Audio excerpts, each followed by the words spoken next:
প্রিয় দর্শক, আপনারা দেখছেন সি নিউজ 14 চ্যানেল।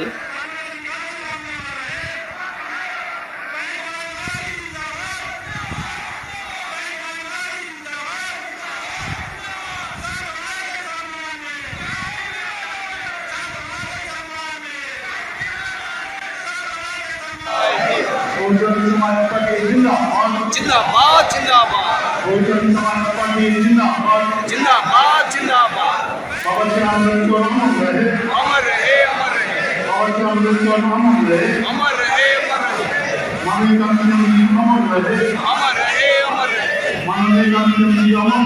अमर रहे अमर रहे अमर रहे अमर रहे अमर रहे अमर रहे अमर रहे मास्टर टीचर बोल रहा है जिन पदों पर अमर रहे वही तुम्हारी मायावती जिंदाबाद जिंदाबाद जिंदाबाद वही तुम्हारी मायावती जिंदाबाद जिंदाबाद जिंदाबाद बहुजन समाज पार्टी जिंदाबाद जिंदाबाद जिंदाबाद जय भीम जय भारत। जय भीम जय भारत। युद्ध नहीं होते थे, भाईचारा बना करते। हमारा राजा होता था, महामंत्री होता था, लेकिन युद्ध नहीं करता था। देश इतना बड़ा जिसने जहां राजपाट बना लिया वहां डेवलपमेंट कर रहा है, विकास कर रहा है, दूसरे पे अटैक नहीं कर रहा। ये हमारी कल्चर थी, इंडस वैली सिविलाइजेशन। श्रमण संस्कृति थी हमारी। दो प्रकार की संस्कृति है पूरे देश में, श्रमण संस्कृति और ब्राह्मण संस्कृति। श्रमण संस्कृति और ब्राह्मण संस्कृति। श्रमण संस्कृति, श्रम ऐसे कि श्रम का अर्थ होता है मेहनत करके खाना, मेहनत करके खाने वाले लोगों की संस्कृति। ऐसे श्रमण का अर्थ साधु होता है, संत प्रवृत्ति के लोग, साधु प्रवृत्ति के लोग, किसी को ना सताने वाले, किसी को ना मारने वाले, ऐसे लोग। तो हमारी जो कल्चर है वो श्रमण संस्कृति है, या उसको आगे चल के डिफाइन बुद्धों की संस्कृति है। बुद्ध को श्रमण कहा गया, समरेणवा ब्राह्मणेनवा, ऐसे हम मध्यम कथाएं। तो बुद्धों की संस्कृति श्रमण संस्कृति है, हमारी संस्कृति है। हमारे जितने साधु संत महापुरुष पैदा हुए इसी संस्कृति को मानते हैं। श्रमण संस्कृति के लोग अपना जीवन लगा करके लोगों का कल्याण करते हैं, अपनी कुर्बानी देकर लोगों के काम आते हैं, परमार्थ में अपना जीवन लगाते हैं। और जो ब्राह्मण संस्कृति के लोग हैं वो किसी का शोषण करते हैं, किसी का दमन करते हैं, किसी को नीचा करते हैं, किसी की जमीन से हड़प लेते हैं, किसी की जायदाद छीन लेते हैं। ये उनकी संस्कृति है। तो हमारी उच्च कोटि की श्रमण संस्कृति है। क्षत्रिय के क्या काम है, वैश्य के क्या काम है, और ये शूद्र निशूद्र के क्या काम है। तो निर्धारित किया उसमें कि ब्राह्मण का कार्य है पढ़ना और पढ़ाना, पठन पाठन, ये ब्राह्मण का कार्य है। रिजर्व कर दिया।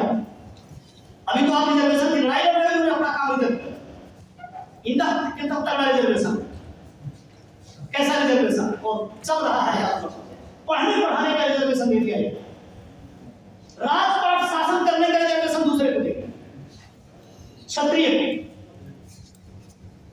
कृषि और व्यापार करने का रिजर्वेशन तीसरे को दे दिया, और जो चौथा वाला था शूद्र, जो कि मारा फुले ने डिफाइन किया कि भाई शूद्र ही नहीं है, अति शूद्र भी है। उसके नीचे वाला जो अनटचेबल है, इधर अधिकांश अति शूद्र बैठे थे, ज्यादा आबादी इधर अति शूद्र होगी, लेकिन चूंकि वो बड़ा भाई है शूद्र और हम अति शूद्र हैं, उससे भी कनिष्ठ या वरिष्ठ जो भी कुछ है, तो हमें लड़ाई उसकी लड़नी पड़ेगी, अपनी भी लड़ाई लड़नी, क्योंकि वो लड़ता है नहीं, उसको ज्ञान है नहीं लड़ने का, तो उसके हिस्से की लड़ाई हमें भी लड़नी पड़ रही है। शूद्र को कहा कि इसको कोई अधिकार नहीं है, ऊपर के जो 3 वर्ण के लोग हैं ये उनकी गुलामी करे, ये सिर्फ उनकी सेवा कर सकता है। ये जो है कभी ना तो पठन पाठन कर सकता है, और ना ही ये राजपाट कर सकता है, ना ही ये कृषि और बिजनेस कर सकता है। ये ऊपर के 3 वर्णों की सिर्फ सेवा कर सकता है। तो जिस ब्रह्मा, जिस विष्णु, जिस महेश, जिस राम, जिस दुर्गा, जिस काली के चक्कर में पड़े हुए हो, वो तो कह रहे हैं कि किताब को उठाओ, वो तो कह रहे हैं विद्यालय को जाओ। हमारे लीडर माननीय बहन जी ने खैर ओबीसी वालों को हिट किया।